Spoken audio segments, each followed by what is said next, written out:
Alright, so this is Eric Marshall. I'm just going to quickly do a demo of the little console application working. So when it first opens up, it opens up in the console window. It uses a little bit of formatting to make things look prettier and easier to read. And so what we're going to do is we're going to choose high or low. I'm going to go ahead and choose low as a guess, or after I select the window. Go ahead and enter in low as a guess. Oh, look at that. I successfully managed to survive the first door. So I'm going to go ahead and guess high. And I have ended myself. So here we see the game system, or the state of the system, moving on to the next door after a successful guess of high or low roll. And then here we see it killing the player when the player fails. So this is pretty much the end of the application itself. So I'll just do a very brief code walkthrough. The doors are pretty much the same, save for the fact that the numbers are different. So for door 3, it's a 6-sided die. For door 2, it's a 20-sided die. And for door 1, it's a 10-sided die. And the entire game mechanic of it is you guess high or low. And based off what your guess is, you're pretty much making a coin toss. And the only variable is the number of sides on the die. So here's the main loop. The main loop calls the other methods within the central class here. And it just shoots them back up to here. The biggest adage that I did is I did a converter. So I convert a text input into a Boolean value using a number of OR statements and an else if statement. And then the else statement down here, as we can see, just spits it back out to the player to put in a new input if it doesn't meet either of these two sets of criteria. So we have input sanitization with the input valid right here, which does exactly what it's supposed to do. And then for like the void here, we can just write in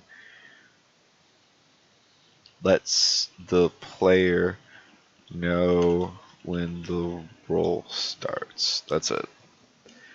And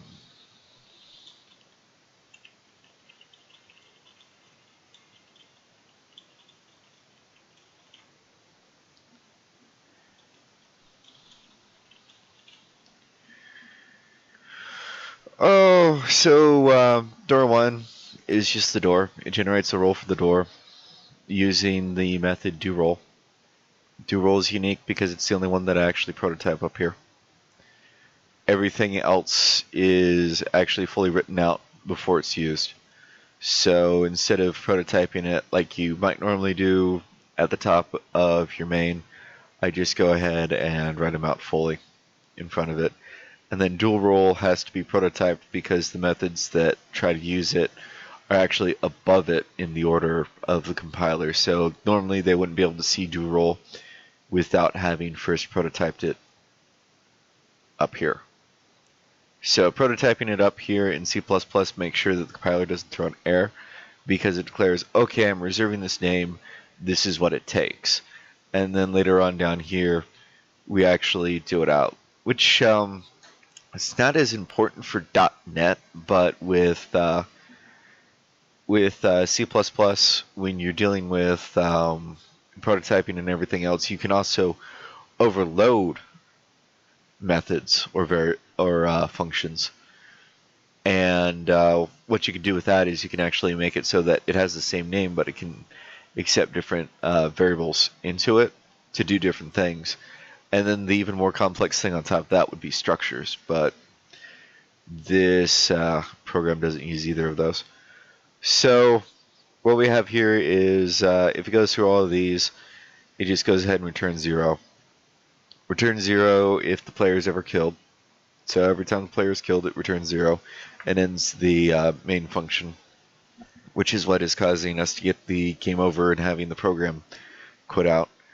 I could make it so that I could give the player the option to retry, and basically all that would mean was that I'd put all of the stuff from this point on up to here inside of a while loop, and I just set the play game state to true. And then as it was attempting to go through the while loop, if the player decided not to retry, it set the play game to false and it quit out. I know exactly how to do it. I just chose not to.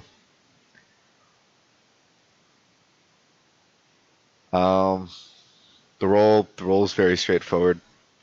I'm just using rand and then a percentage and modulus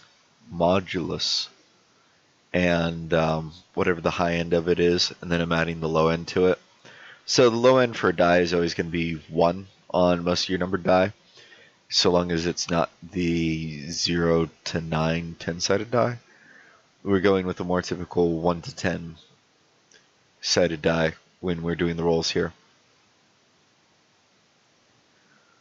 So everything else is pretty much just bland, straightforward text, and then some valid input validations and some print door. So we'll just go ahead and run it again, see if I can actually make it to the end of the level. So let's do low, low, and as we can see, I lost again. So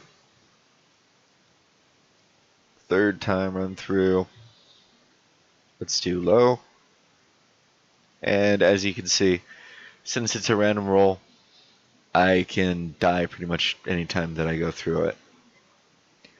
So here I guess low. Through some unknown force of will, you activate the die on the door. It begins to spin. It appears you have chosen poorly. The trapdoor opens beneath you.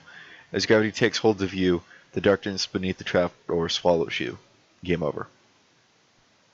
Very straightforward. This has been Eric Marshall doing the fictional story for CSC, pretty much intro to C++. Thank you for your time.